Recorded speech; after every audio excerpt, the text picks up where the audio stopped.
What's up, everybody? Coming at you today. We got another One Piece chapter review, and this time we got One Piece chapter 1076. And this chapter was just bananas. This chapter was just absolutely ridiculous. Egghead, this final saga is just hype all over the damn place. And it's we're on a break next week, and I hate this. Like, I know Oda has to take his breaks and all that, but man, give me one more chapter, man. Like, especially with how this ended. One more chapter, Oda, then go on break. You know what I'm saying? But this is a really good chapter to end the break on because there's a lot that happened in this chapter. Maybe you guys can dislike the video, subscribe to the channel, and of course I'm gonna have more One Piece content in the manga. I also play the One Piece card game. I did a few videos on that if you guys want to check those out as well. I also play Marvel Crisis Protocol if you guys want to check that out too. That's really cool. But yeah, like, comment, subscribe, give me your thoughts on this chapter, guys. Keep the channel growing. I'm trying to get to 1,000 subscribers, and you know, keep it going, guys. Thank you. But yeah, all I gotta say is what is going on, right? Like, what is going on in the world of One Piece? Zandy, and what is going on? There's just so much happening here. I mean, this chapter, we start off with, of course, the cliffhanger last week of Lucci and Kaku saying that they want to be free to help out Zoro and Luffy. And of course, Zoro and Luffy do not want any help from any of these guys at all. They do not like CP9. They do not like Lucci and Kaku, period. They can't stand them. And they know that the minute they let these, they know they're evil, right? There's no redeeming Lucci, Kaku, CP9. That's never going to happen, right? So from there, of course, Luffy's talking to him and saying, hey, listen, if you guys do help us, you know, are you going to do something stupid? You know what I mean? Like, we don't, you know, you can't beat me, right? Luffy's basically like, you can't beat me, bro. So I'm going to let you, you know, if you do something stupid, there's going to be a problem, right? So from there, of course, Lucci, you know, he's talking and he's like letting Luffy know that, look, listen, the only person I want to kill is you. I don't care about your friends. I'll probably kill your friends after I kill you, right? Basically kind of deal. And of course, Lucci's like, why would you tell him that? You know what I'm saying? And then from there, you know, Lucci and Kaku had some interaction with Lucci, telling him, like, why are you talking like this? Why are you telling him all this nonsense? Like, just stop talking. You know what I'm saying? Like, let us out and we'll do our thing, right? And then we find out that S-Hawk has an exciting devil fruit. He has the dice fruit that Das Bones had. Like, why not give Dracula Mihawk a fruit that could just turn his entire body into a blade? The best swordsman on the planet. Let's just give him a way to be a blade throughout his entire body. Like, that is absolutely sick. Like, Vegapunk was like, how can I break these characters and make them better? You know what I'm saying? Like, how can I make them broken? You know what I mean? And this is a broken devil fruit for the S-Hawk. So then, yeah, they get let free, and then from there, Luffy, Lucci, Zoro, and Kaku are all teaming up and fighting S-Bear and S-Hawk, and really cool panels. Like, really cool. Like, I mean, you get Lucci and Luffy doing the Six King, you know, the Six King pistol from a Lucci, and you got Luffy doing his Gear 4 thing. And with Luffy doing Gear 4, it's pretty cool. We're taking a break from Gear 5, and I think this shows that there's just some limitations to Gear 5, and I think Oda is gonna like use different gears because he doesn't want to always go Gear 5 and just beat somebody, right? So I think Luffy's aware that I can't do this all the time. I need to do other things and save my energy, and Gear 5th is probably like a last-minute option kind of deal, you know, if the opponent's way too strong. So that was really cool. And then from there, we cut to the other part of this is, like, there's CP's agents just on the island trapped and haven't eaten in weeks. They've been sitting here investigating Egghead Island, and then all of a sudden, boom, they're just getting trapped here by somebody, and it's not feeding them. It's basically just like, you sit here and die. You know what I'm saying? For a couple of weeks, and who knows what the hell is going on here. Maybe this is the reason why the world government is starting to go after Egghead Island, because CP0 agents have been disappearing and nobody's been coming back. So this is really cool. This is really interesting. So, and then we find out that the main Vegapunk seems to be imprisoned as well, from what it looks like to me. So we still don't know who's doing all this. And my bet is on Shaka. I think Shaka is doing this nonsense, in my opinion. And who knows why? And I know Shaka at the beginning of this arc was talking to Dragon, and then from there, you know, he said something about, you know, him dying and not lasting forever. You know what I'm saying? I do know that he knows a lot of things and that his death is imminent. So it's not the real Vegapunk, guys. The people out there that thought it was the actual real Vegapunk, that was the one that betrayed anybody. Nope, that's not it. So yeah, we find that out, and of course, there's some other information here. Apparently, I guess he was studying poneglyphs, and, you know, somebody doesn't want that to get out, apparently. I think that's what the translation here was.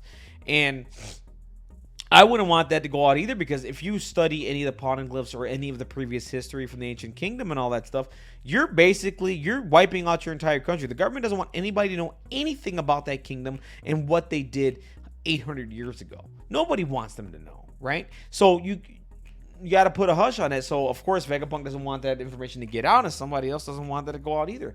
So the mystery continues as to who the traitor is in Egghead Island. It's really, really interesting. And then from there we get confirmation that the G9 ships are on their way. They have set sail. They're headed for Egghead Island. They have over 100 ships, and they're ready to basically destroy everything. Maybe we'll get a Buster Call number 2 here with Egghead Island, and it just completely gets wiped out. Who knows? And then we get to the most exciting part of this chapter. We go to Elbaf, and we finally get to see what Elbaf is like.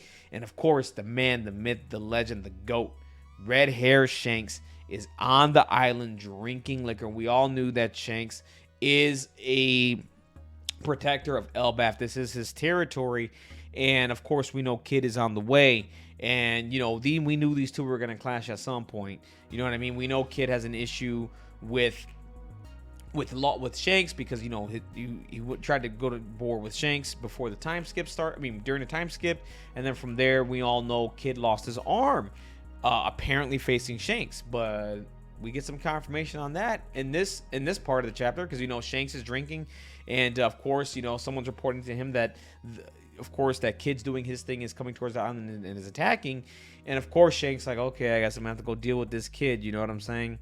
So all right, let's go depart. And then another cool thing that happened here was we find out that Dory and Bragi are on Elbaf, and they finally made it. So their battle is over. I wonder if that has something to do with Hajrudin stopping their battle and them coming back to Elbaf. It looks like they're officially done. Whatever it is, they're done. And also we get some banter between the red-haired pirates as well, talking about Kid, and it looks like to me that there's a slight nod to Ben Beckman ruining the Kid pirates, basically, because what we end up finding out here is Kid never even got close to Shanks. They couldn't even see Shanks.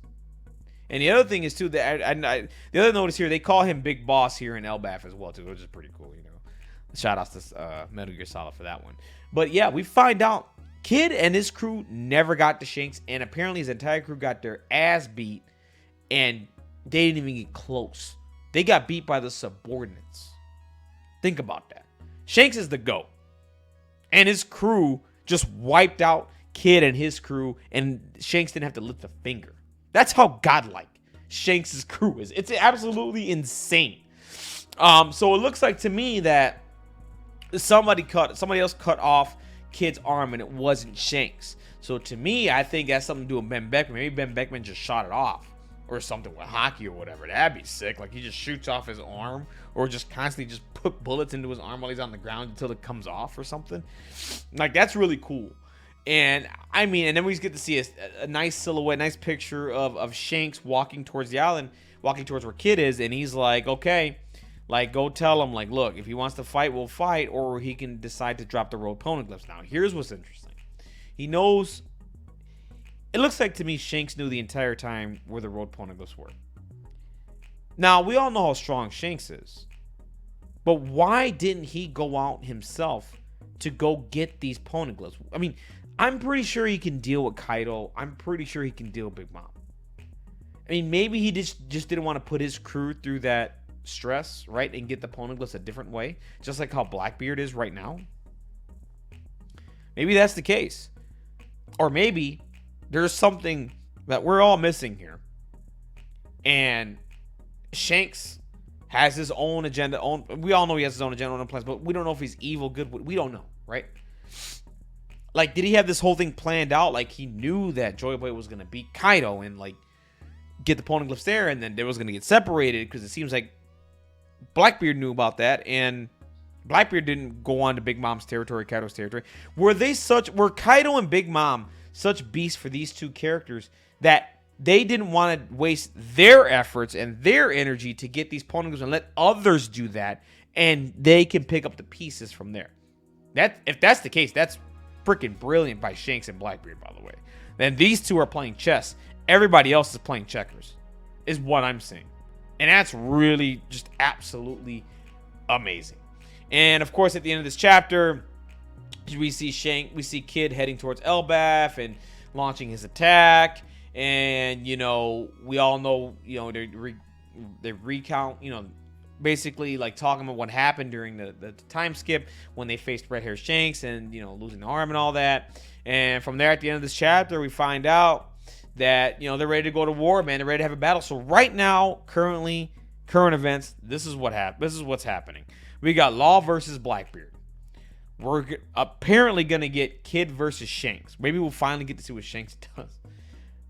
We are on Egghead Island, and we're trying to leave Egghead Island with Dr. Vegapunk, and there's a traitor amidst, and we need to figure out what the hell's going on with that.